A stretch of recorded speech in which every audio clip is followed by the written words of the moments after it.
to the first ever Outside the Box Book in a Box author talks with this today. We're joined with Emma Noyes.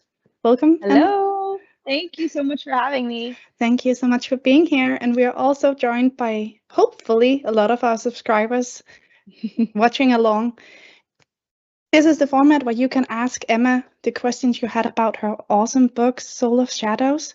So you can already right now type in your questions to the chat or on Instagram, and we will get to them after our of this interview. Just a little spoilers note, we will be discussing the book in full. So if you have not read the book or have not finished it, you can leave us now and you can come back later because this video will be filmed and will be available here for YouTube for all to see.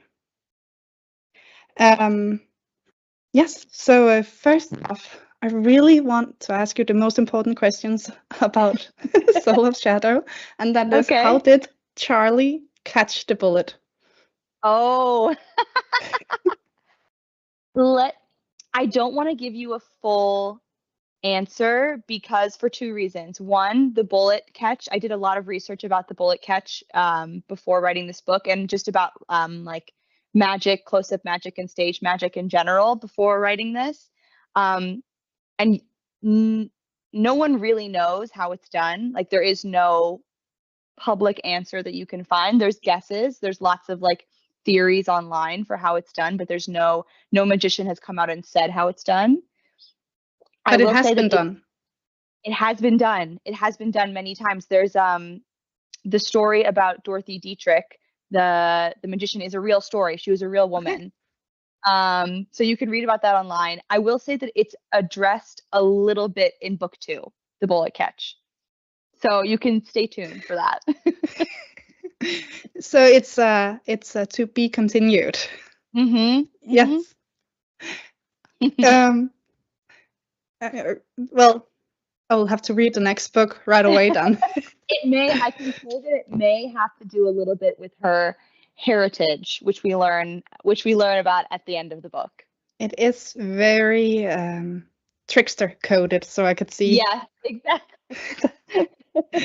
And speaking of tricksters, and of course the god Loki, Book in a Box is a Danish company, which means we here at Book in a Box, we grew up with the Nordic myths and gods, and it has a historical and cultural connection to the society that we live in and that we have created this company in. So I really want to know, what are your connection with the myths and what draws you to them as an author? Yeah, so growing up, just like most Americans, you just really see it in like Marvel, or maybe you do read it a bit in mythology when you're a kid. My only connection really was through the Marvel movies. That's where I learned about Thor and Loki and Odin. And then in 2021, I met a Swedish man who's now my husband, and we lived together in Sweden for a time. And when we were living there, he took me to the Viking Museum in Stockholm.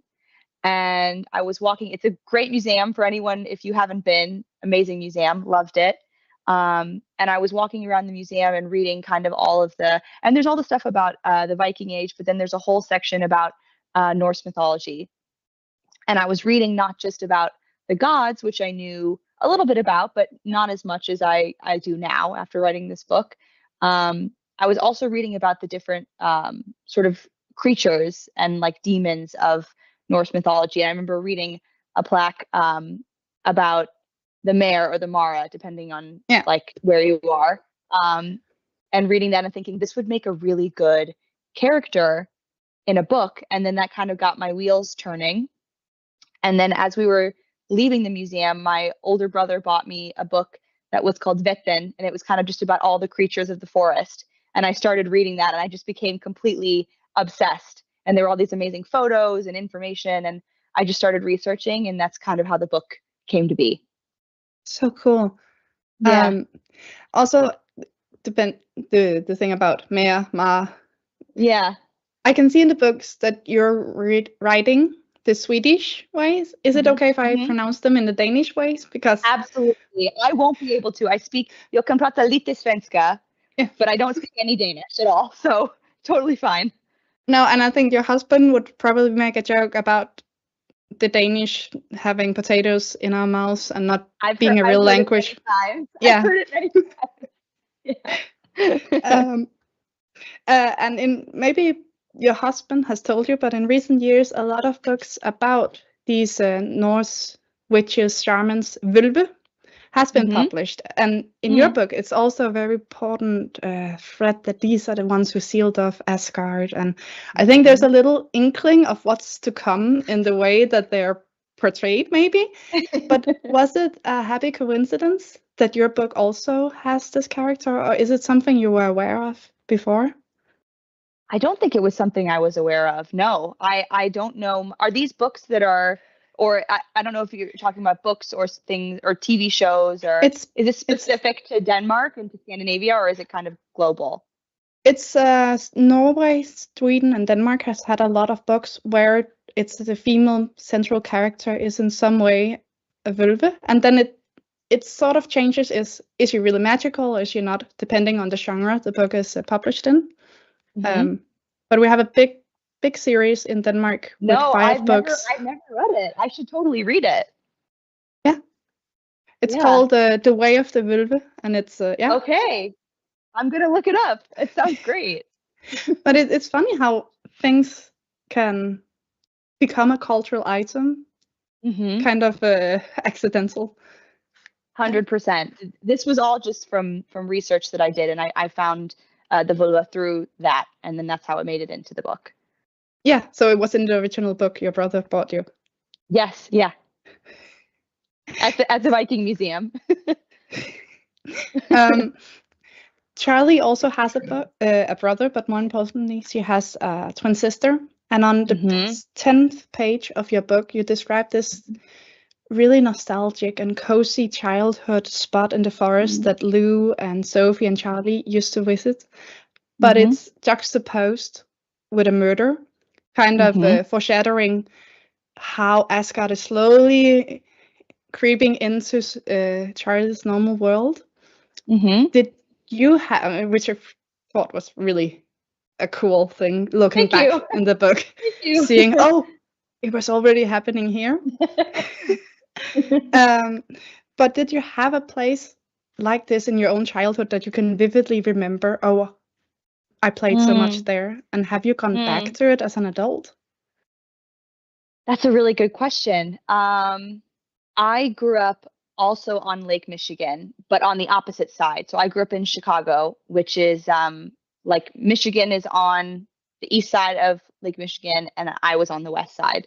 And there wasn't like a forest right on the water the same way there is in Silver Shores, but the water is a huge fixture. When you live in Chicago, like it's right there. You can go to the water. I love the lake.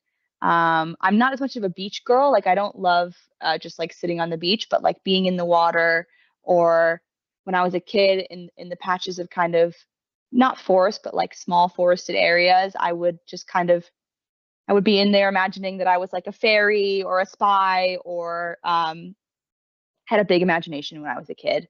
Maybe not surprisingly, since this is what ended up being my job.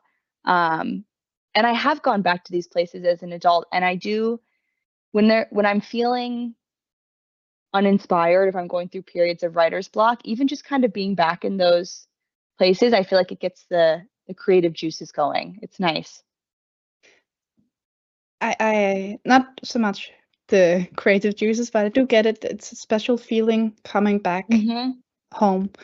We actually had a book club about your book 2 weeks ago, where one of the participants commented that this book could only take place in a place like Michigan in the United States because it has the environment and the nature, kind of like Scandinavia. Was that a conscious thought, or was it just I want to bring this home? I think it's more of a coincidence. I wish I could say it was a conscious thought. I will say I spent a lot of time in Michigan and like the part of Canada just above Michigan growing up. Like that's where we would go every summer, and I love it. And when I first brought my husband there, he immediately felt so at home because he was like, this is just like, feels just like Småland where he grew up. He's like, this feels just like home for me. I can see Småland and yeah. Yeah, all the trees and the lakes and yeah. Yeah, and it's I guess Michigan is also one of the last places where you can get a really dark forest than where Mhm. giant wolves or ash wives could live. Exactly. You can't get that in like New York City. I think there has been books about mythic creatures taking over New York City, but it was not undercover and unnoticed. No. No. No. Exactly. One of the key aspects of this book is there's a lot of deals being made. So Sophie makes a deal with Elias. There's also a deal about going to prom with Lou and Abigail. But all of the deals in the books kind of have unforeseen consequences that have a negative effect on Charlie. Is there any deal in the book that we can trust to be in Charlie's favor? Or is it something we have to be wary of in the next book as well? I mean, I don't want to give any definites because there are some things that are. So I've actually already written all 3 books. It's a 3-book series. All 3 are done.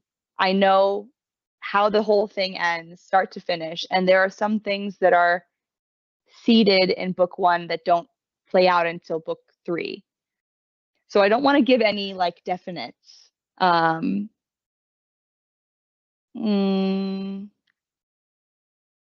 There's something I could say.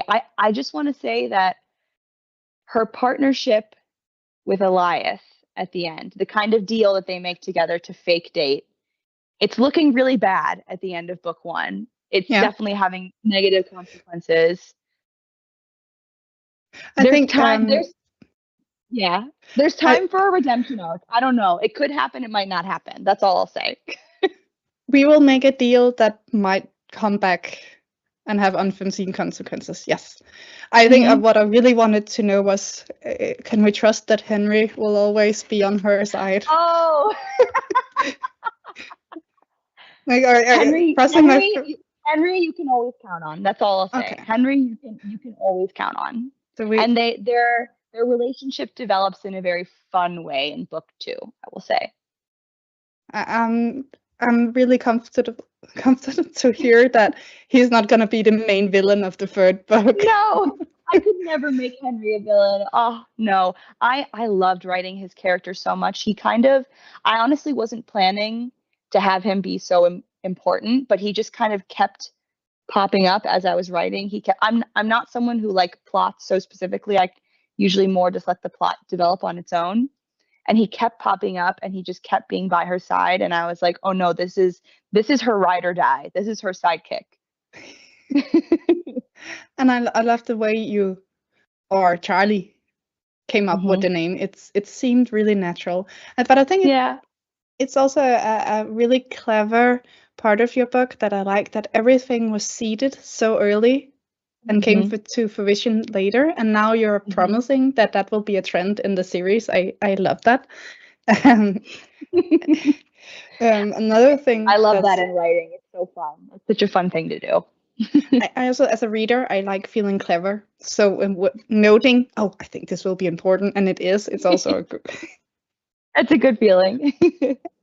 And the thing that is not a good feeling is grief, and it feels almost like a character in your book. It's right there along Charlie all the way. It has affected, I feel, her character coming up to the book, and it's affected her choices and her relationship with everyone else.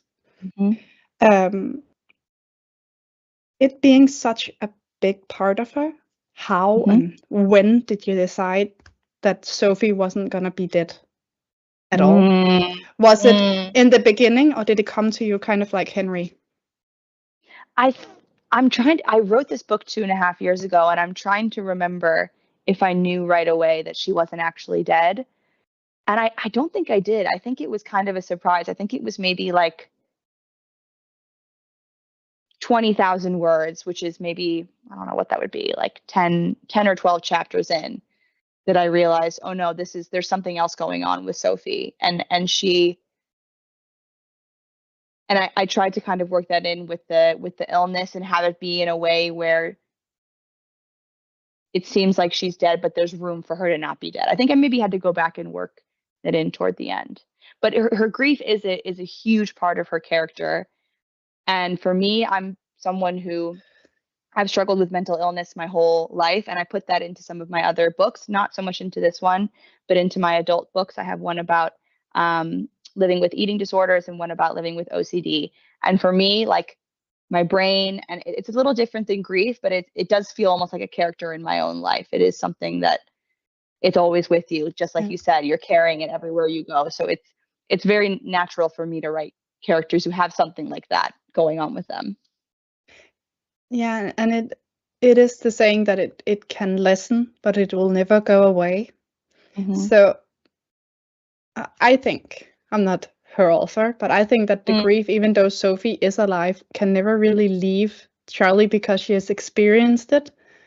And their relationship can never go back to how it was. Exactly. You know, you can't brush over 2 years of really intense grief. Yeah, also with the aspect that, well, you're not telling me a lie, but you are not telling me the truth either. Will you be exploring that conversation? That is going to be a huge part of actually Charlie and Mason's relationship in book 2, because as you see a bit at the end, she was going to tell him about Sophie, but then she actually wasn't the one who was, and so he felt extremely betrayed. The kind of, you knew and you didn't tell me. It wasn't a straight up lie; it was a lie by omission, and so that's going to be, I can say, it's going to be a big part of their relationship in book 2. Yeah, exciting. But I also think that it seems as if Charlie kind of became Sophie because she felt Sophie was robbed from the world.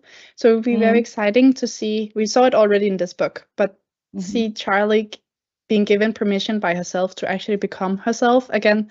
Now that Sophie is still here, and I'm looking forward to the process of her learning who she is again. It's crazy. It's almost like you're the one writing these books. You're guessing a lot of very important themes. I'm in my normal day job. I am a librarian, so I read a lot. Amazing! And try to, yeah. I love the library. God bless the librarians. Yeah, and for everyone in all the countries, please support your library. They're amazing. 100%. Yes, absolutely. I have guessed a lot. Can I make another guess? Absolutely. Do we get a closer look at Sophie's years as a Valkyrie in the next books? What she was doing these 2 past years? I don't know how much to give away. I want to say that I don't know that you'll see maybe as much as you want to see. I think there's so much that needs to happen in Charlie's story. There's so much more that happens. That being said, I'm never taking off the table the idea of like a spin-off or a side series, because there is so much that could be explored with Sophie's journey that's like happening off the page. So I'm never going to take that off the table. That's all I'll say. Yeah. We will keep it there and we will hold it to you. You mentioned before that when you went to the Swedish Museum and read the book, the nightmares stood out to you. And they play a big role here. And obviously, nightmares are a universal human experience. I don't think there isn't a person who haven't awoken scared because of a nightmare. Do you remember your own nightmares? Or is it more of a feeling you get? Yes, I remember not all of them, but a lot of them. My dreams are like movies. They're very vivid. And fear, which is the emotion that comes from a nightmare, and which is what Elias feeds off of and all mares feed off of, will be a very important theme in book 2. Charlie has been through something extremely traumatic, and she's going to have to deal with the kind of fallout of that. Yeah.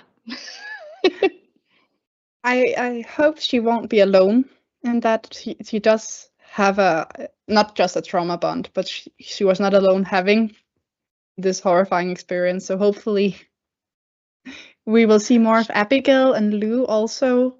Of course, dealing they're with not Asgard. going anywhere. They're not going anywhere, and they're all going to deal with it in their own way because they all have, their own personalities and their own way of dealing with things. So you'll see that for sure. And speaking of the three girls, do you see yourself more as a Charlie, a Lou, or an Abigail? Are you the going along or the planner, or? I'm sure this is like a standard response. I see parts of myself in all of them. I can be in school. I was really focused on homework and doing everything right and to the letter. So there's parts of Abigail in me. I also have a goofy side. There's parts of Lou in me. And I have kind of the sad girl side, which is a bit of the Charlie in me. I don't know that I see myself in one of them more than the other. But I think that's kind of writing. Yeah, exactly. Yeah. You got to see a bit of yourself in each of your characters, or else you can't find a way into their head. Yeah, but as a human, we are never static. We're not just the goofy one or the sad one. We are a spectrum. Totally. Hopefully. Hopefully, yes. Charlie and her siblings, they as children, they were enrolled in circus classes, which is very unique. I know it's a thing you can be, but why this specific athletic field? Was it, as we talked about before, the tricksterness of their heritage, or were you yourself enrolled in classes? So I was a gymnast. I love being upside down. I love backflips. And as an adult, I was it as a child and I've gone back to it as an adult. And it's like the only form of exercise I really like. I hate going to the gym. I hate like monotonous weightlifting, but if I can do flips, I love it. I didn't do circus, but actually, again, when I was living in Lund, we were living in Lund, and I found classes at the Malmö Cirkusskolan, and I took some like circus classes for the first time in my life just before I started writing this book. So I think that's originally how it made its way in, as I was kind of thinking about that as I started writing. But then the big reveal with Loki at the end, I didn't go into this thinking that she was Loki's daughter. I didn't start this book knowing that. It's kind of one of the things that I love the most about writing is that I do discover things along the way. And there's a very big moment at the end of book 2 that I also didn't go in knowing what's happening. And then I kind of figured it out like 2 pages before. And when that happens, it's the best feeling. It's so fun. It's like digging for treasure.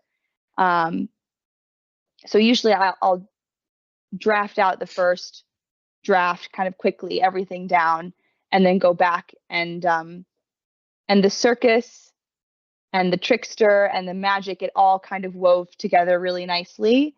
And it was when I got to the reveal with Loki at the end, I was like, oh, of course she's Loki's daughter. Of course they are. This, like, everything in their life has kind of been building toward this. And there's more about that in book 2. I keep saying that, but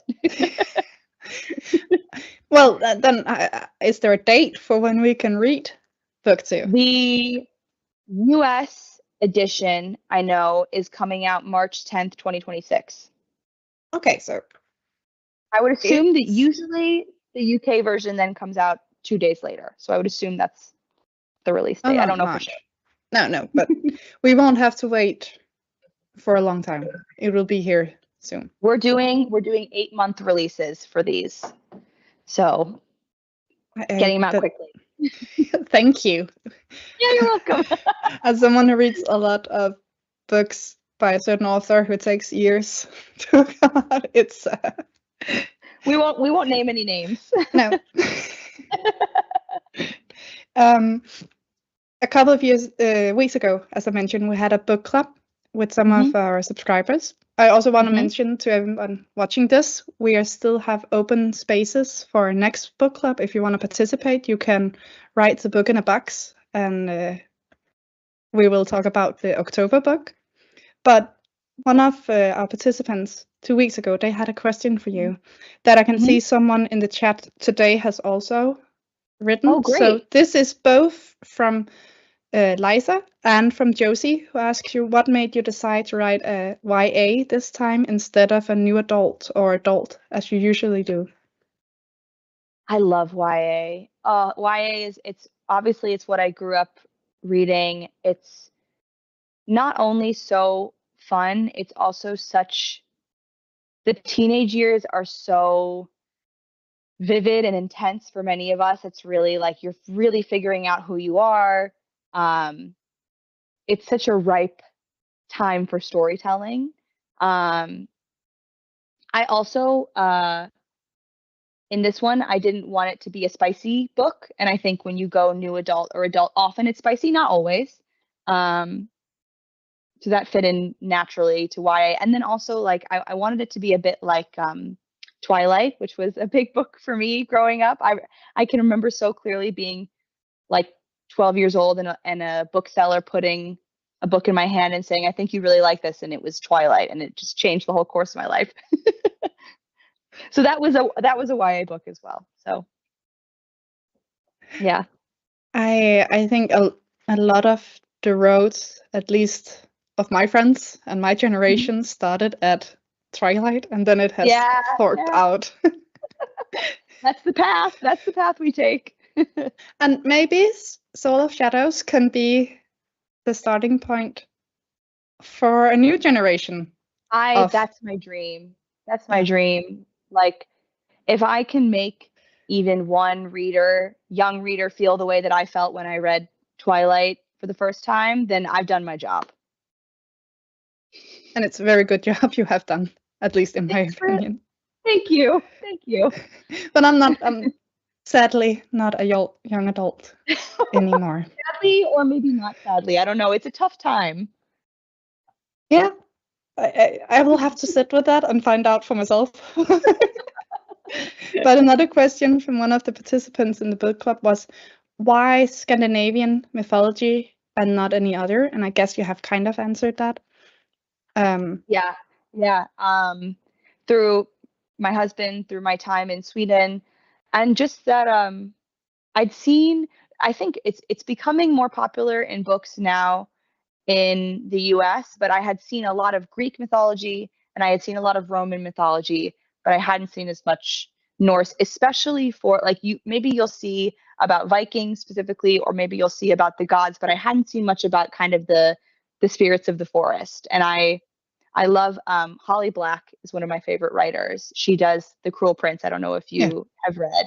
And I just love a book that's kind of these creatures who are living, but they almost feel like they're part of the earth. They feel like they're coming out of the trees or they're coming out of the plants. Maybe they've got plants like growing from their head. I love that. yeah. Also, I really liked reading it because we see a lot of books or media like Marvel about the gods, but you included all the small stuff because growing Yes. up, you never, at least in my household, you never dreamt of meeting a god because that was, you're not god. But a Yeah. Tante Yeah. or a Vate, like Yeah. Henry, Yeah. you could meet one Yeah. of those. You could. So Oh, it's nice having the small my things husband believes included. in them.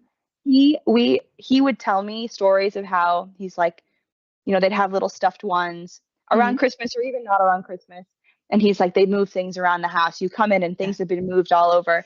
And so when we first moved in together, we had a couple stuffed tomte or vete, and I would take it and like put it in his sock drawer. And then he'd be like, how did this get in here? And I'm like, that's so crazy. I have no idea. And then I would move it in. And then a week later, I'd move it in the kitchen. He'd be like, do you see this? I'm like, that's crazy. I don't know how it got there. It wasn't me. My Tante, the Vate, had to live in Yeah. a mailbox when I was a child because I was so scared of it. So What? my parents made the story, oh, yours is just living in the mailbox, so it won't come into. That's funny. And then every time the postman opened to put the letters in, Yeah. there he was. Another question we have, and that's kind of harking back to what you said about spicy, I think, because Sophie asked, could Loki be a shadow daddy? Oh, Loki is very powerful in these books. You see a little bit more of what he can do. His main abilities, I talk about this a bit in book 2, and I took this from what I learned from Norse mythology, but then I expanded on it and kind of made it my own. His main abilities are conjuring, levitation, shape-shifting. He's a true shapeshifter, so he can turn, not just change his appearance, but he could become a woman or he can become a horse like he does there's one really famous myth where he turns into a horse. And then I think he gives birth to, like, I think it's Sleipnir, who's one of the gods and is shaped like a horse. So you'll see more of that. I don't make him a shadow daddy. I can tell you that. That's reserved for the mares. That's reserved for Elias's kind. Growing up, I also knew him as the god of fire. Will that be will that be a thing in the coming books, or is that an aspect? TBD. Cecilia asked, what aspects of the Vampire Diaries made its way into Soul of Shadow? And what was it about the Vampire Diaries that inspired you so much? Because you mentioned it in the foreword. Okay, so I'll start with the second question, which is what about it inspired me? I can't say for certain. I know that, so it was, I didn't watch it when it first came out. Like most of the people that I grew up with, actually wasn't allowed to watch television as a kid except for on the weekend. So my television intake was very limited. But then when I grew up, went to college, became an adult, I started watching more, had my own Netflix account and all of that. And during COVID, like most people in America, we were locked down. We couldn't do much. So everyone was just burning through Netflix trying to find things to watch and things to do. COVID was a tough time in America. I don't know about in Denmark. I know in Sweden there was like a very hard lockdown, and then I don't know if there ever was even a mask mandate. I don't know. I lived in Germany during COVID. Okay. So I'm not the right, but I imagine there was. I don't think it was as strict as Germany was, because we were not allowed to go outside. But so in America it was more like that. We were not allowed to really go outside much. Everything was kind of shut down. So that was already tough. And then in my life, I was going through pretty intense eating disorder recovery. So I was doing a lot of intense emotional work during the day. And then at night, I just wanted to relax, unwind. And I found that Vampire Diaries then, and I had loved Twilight growing up. And I said, oh, new vampire content. Maybe this will be something I could like. And it started just kind of being something that would be on in the background. I wasn't super invested. And then slowly it was Damon. It was Damon. He really did it for me. Watching him and Elena fall in love for the first time was like such a canon event in my life. And then I just became kind of obsessed, and I would finish it and then I had to start it over and rewatch it. And I think what I loved so much about their relationship was he makes her feel alive. There's a famous line, I forget exactly what it is, that was like, you died and he was the only one who could make you feel alive again when she became a vampire. And I loved that. And that was one thing that I really wanted to be the relationship between Charlie and Elias, is she's felt so numb and so distant from herself for so long. And then along comes this bad boy and suddenly she feels alive again. So that was one thing. There are a couple. Sorry, go ahead. Yeah, it's just because I think it's interesting. The moment you said that line, my thought was, oh, well, but you twisted it because it's Charlie who makes Elias feel alive. Oh, yeah, it's both. It's both, yeah. Well, and in the Vampire Diaries, there's the aspect of turning off your humanity. And that's kind of what happens for the mares. It's a little different. It's like shutting off the emotions. And then Charlie kind of forces the emotions to come out in Elias again, just like Elena does for Damon. And then the other aspect that I'll say is I have very specific scenes that I love from the series. And in book 1, there's a scene of Charlie walking down the staircase in her magician dress at homecoming, and they kind of lock eyes, and he does the double take. And that is taken from the Vampire Diaries, from when Elena is walking down the staircase during the Miss Mystic Falls pageant, and they have their moment. And then there's kind of, in each book, I would say there's like a callback to certain scenes in the show. So when you read the rest of the series, keep your eyes out, and maybe you can notice, and oh, I saw that in the TV show, and now it's in the book. And I put my own twist on it, but it's similar. Yeah, but it's an Easter egg hunt. It's an Easter egg, exactly. Yeah. Emily asks, what are you reading yourself now? And in that vein, someone has recommended The Whisper of a Raven by Malene Sølvsten, if you're interested in a Nordic tale about a Vulven. Yeah, absolutely. I will. I'm gonna write that down in my notes. The Whisper of a, what was it? Whisper of the Raven. Okay, Whisper of the Raven. I'm gonna check that out. I have for what I'm reading right now, I have for the last 2 months been doing, rather than finding new things to read, I've been doing a reread of all of my favorite YA books. So I started with the Once Upon a Broken Heart series. Have you read that? By Stephanie Garber? Yeah. Jacques is so good. Their relationship is so good. I love it. It's so fun. And then I read some contemporary YAs that I love. One is 6 More Months of June by Daisy Garrison, one of my favorite YA contemporaries. It's a friends to lovers story. It's really fun. And then right now I'm doing a reread of the Cruel Prince series. So I read books 1 and 2 last week, and today I will be finishing the 3rd book. So that's what I'm reading now. Doing all my favorites. Actually, your book, we talked about how there's a lot of Greek mythology, but your book made me so nostalgic for the Percy Jackson series. Oh, so I've just so good. Yeah, I read them all in a week after reading your books, because I just needed. Yeah, it made me feel like I was a young teenager reading those again. So that's my dream. That's my dream, to make people feel that way. So I'm very happy. Happy to hear that. You're welcome. We are still open for more questions if anyone has one, but until then, I would just like to ask you, if you were in a forest in Michigan or in Småland, which creature would you least like to meet from your own book? Oh. I mean, it's got to be either the Draugr or the Vitra. They're both. They're going to try and hunt you down and tear you apart. So I think it's got to be one of those. I think if I had to choose, it would be a goblin, because at least in my series, if you go into the water, you're safe. They can't go into the water. So if I could just make it to Lake Michigan and dive in, I would be okay. How big is the forest in Michigan? Do you have to run for days until you get to the lake? No.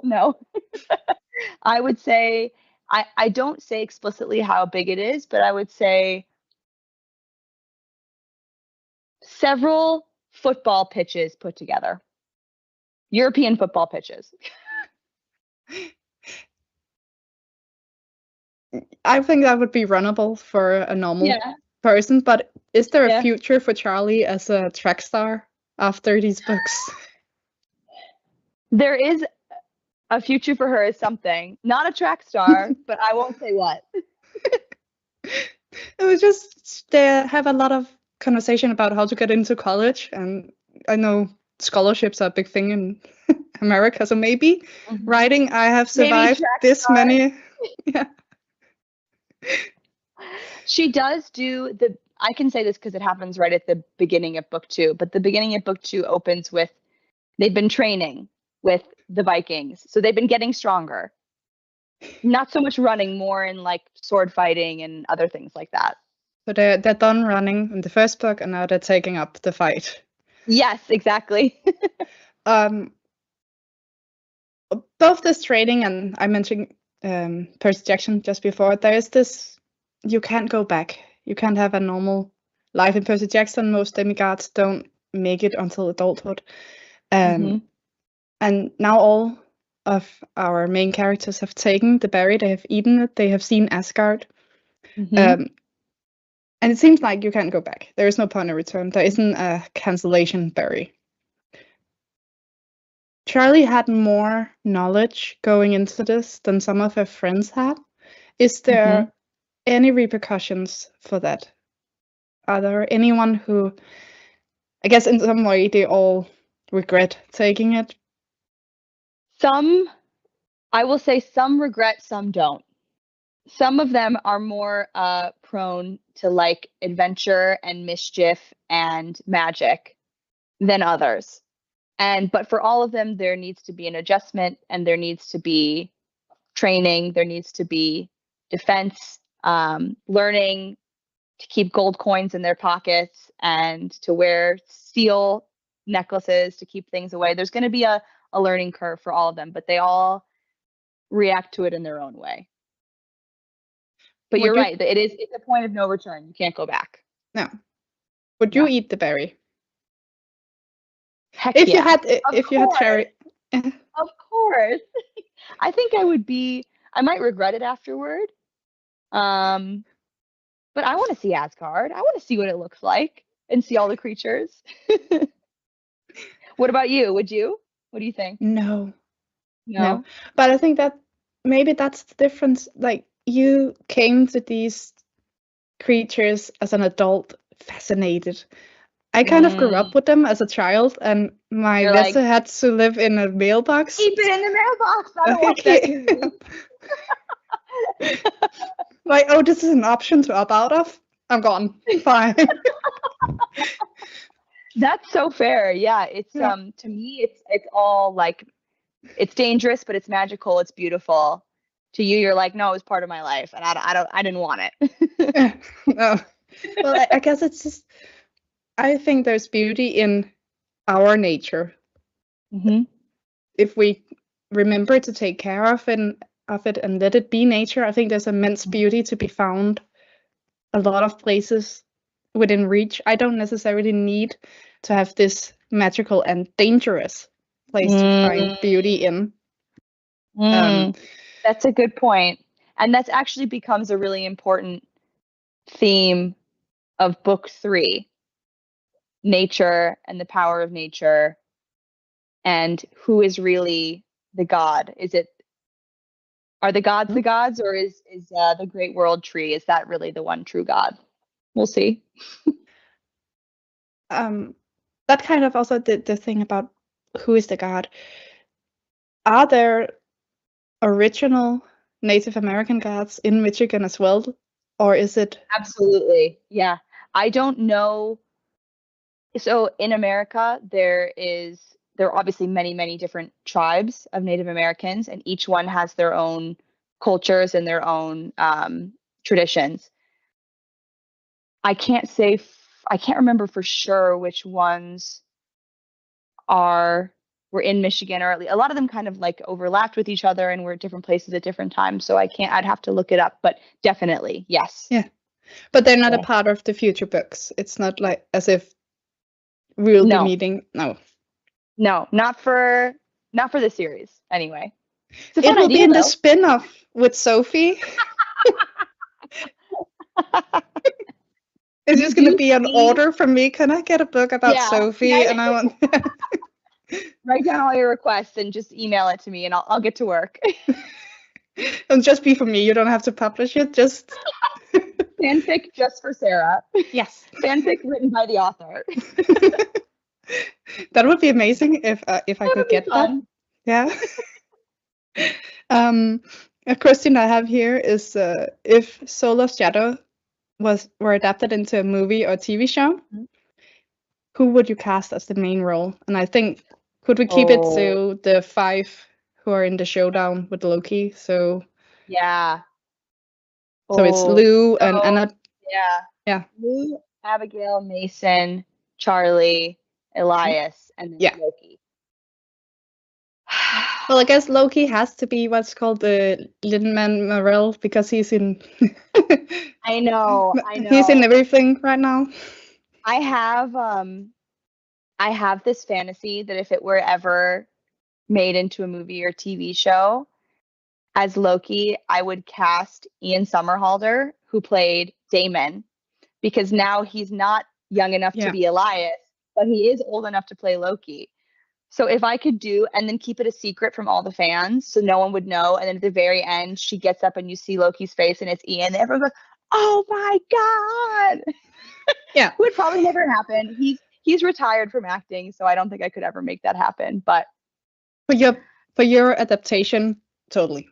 He would in my mind, that's who it would be. For the younger actors, it's tough to say. I think it would be love right now. So you don't have to think about, oh, well, in a couple of years they will be too old. Right. It's just right now. I would love to cast, if I were, this is like a dream, obviously. If I were ever to be able to do that, I would love to cast like kind of unknown actors to like give them. But I think if I were to choose from actors that we all probably know, a part of me is like, could Timothée Chalamet play Elias? I don't know. Is he too old now? Isn't he? He might be a little too old now. I love him though. I wouldn't buy you're lying yourself to be 1 year younger so you can be in high school. I think more people would suss that out. Yeah. I guess I don't know a lot of like early 20s actors. Can you name a couple? Like who do you imagine? And then I can maybe. This was a question for someone in the chat, so I am also kind of stuck. I feel like I'm so disconnected the from Stranger like the younger Things actors are the right age, right? So maybe you could pluck some of those. But they're not a lot of girls. I can't see any of them, really. Yeah. No. But it worked with your Percy Jackson show to have unknown actors come in, because then they don't come with the baggage of, oh, we know you're Harry Potter or. That's what I'm saying, is I think it would be cool. And obviously it's cool to give unknown artists like a shot, you know, give them instead of giving it to the same, like, who is it we see in everything? We see like Jacob Elordi and Florence Pugh and Timothée Chalamet and everything. Instead of just giving it to them, give it to someone who really could use it. And when we were younger, it was, of course, I can't remember, but the cast from Twilight. Yeah. Oh my God, yes. Yeah. And everything.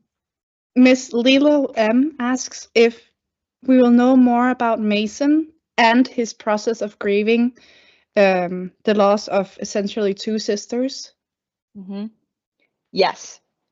Mason and Charlie's relationship is really important to book 2. And I'm the youngest of 8 kids, so I have a lot of siblings. But my brother, who's the closest in age to me, he's 3 years older than me. We are like best friends. We're really super close. And so it was fun for me to explore, and a little bit emotional for me to explore what it would be like to be in like that big of a fight with your brother. And the book is dedicated to my older brother, John, the second book. So you will definitely see more of Mason. I was kind of upset the book ended so early, and I'm guessing Miss Lilo M also was, because it seemed, and you've told the conversation will be explored, but it seemed such an important moment that you ended on for the relationship. Like, oh, if the mom hadn't come in, maybe we would have gotten further. Oh, don't worry, you'll get more of them fighting. Will we also get more of the mom and perhaps how much she knew? Yes, but more in book 3 than in book 2. Okay. In book 2, they're working really hard to keep her in the dark and keep her safe. Okay. But in book 3, I promise there will be answers. Why can't I just be 16 months from now so we will have all 3 books and you will have sent me my personally ordered fan fiction? Exactly. We have 10 minutes left, so if anyone has a last question, they can send it to me. But sorry. Apart from the book coming in March, do you have anything else that is coming in the future that you want to promote here on our small channel? Ooh. I can say that what can I say? I have a different fantasy that may or may not be coming out, and it's older. It's not YA. Very TBD on when that will be released. Completely different worlds, completely different characters. So I really can't say much other than that that's in the works. And then we have book 2 in March, and then book 3 approximately in November of next year. So that's what I can tell you. Will you be doing some sort of book tour or something in regards to the release of book 2? In Europe, you mean? No, just in general. I know we have someone watching from America as well, so Yeah. I will have to travel to get my fan fiction anyway, so I will be okay. But maybe someone closer to your home. For book 1, I did Chicago and I did New York. I would love to do other cities. It's sort of a conversation with your publisher. It's like, where are they willing to send you? How much are they willing to pay for? Which is usually not very much. But if you want to have me in your city, please reach out to your local bookstores. Tell them. I think if you can get, if there's support and there's interest in certain cities, you're more likely to be sent there. So tell your local bookstore about me. Or perhaps library. Here in Denmark, we Or also have perhaps author library. talks. Yeah. I love that. I would love to do an author talk at a library. It's a great idea. Yeah, I think it really works because then normally it's free. So it's a great way of meeting authors like you and hearing what they have to say about the book. Sort of like we want to do with this concept. And I haven't gotten any more questions. So I think thank you for having me. Yeah, it's been so great. I really enjoyed hearing all your thoughts and the reasons behind. Well, I really amazing enjoyed book we got. Your interpretation. You had you picked up on some really cool things. So great job. Thank you. And now the pressure is high as this is our first author talk, but we will be having more. We will be having one in October, and we will be having one in January. It was supposed to fall on Christmas Day, and we decided that people probably had something better to do than watch me. Do you celebrate on the 24th as well in Denmark? Yeah. I know in Sweden they do. Okay. We do. Cool. And then the 25th is still a holiday, but not as big as in America. Do you do the Donald Duck cartoon? So this is a very sad point to end on, but unfortunately the Danish television company has lost the right to show the Donald Duck cartoon. So for the last 2 years, we are not able to watch it, and it has been a Christmas tradition for as long as the Disney Christmas show was created. Oh my God, I'm so sorry. Yeah, and Disney Plus has not added it to the Danish catalog, so we're unable to watch it. But it is a topic. Well, we gotta fix this. Yeah. People have that. We had a petition. Who do you write for that? It's not the bookstore. It's not the library. Who do you write to get the duck show? CEO? I don't know. I don't know. No, I think there are semi-legal ways of watching it, but not as they do in Sweden. Yeah. I really want to thank you for coming here and having fun with me. I had fun. I hope you had fun as well. I had so much fun. This is great. And I hope everybody watching also had fun and that you want to be a part of it. Remember, if you do want to be a part of our author talk in October, you can actually write to us and you can be here live with us and ask the next author the questions yourself and get this experience. Everyone join. Yeah. I know you can follow Emma on Instagram. Are you also on TikTok? I'm very much on TikTok. I am way too much on TikTok. And we are also on Instagram and trying to be on TikTok as well. So you can also follow Book in a Box there. We have a newsletter if you wanted to hear anything more about new content like this. And of course, we have a monthly subscription where you will get a beautiful design book by amazing authors such as Emma each month. But until then, I think I will say goodbye to everybody. Goodbye to Emma and goodbye to those watching. Yeah. Tack, tack, tack. Bye. Bye.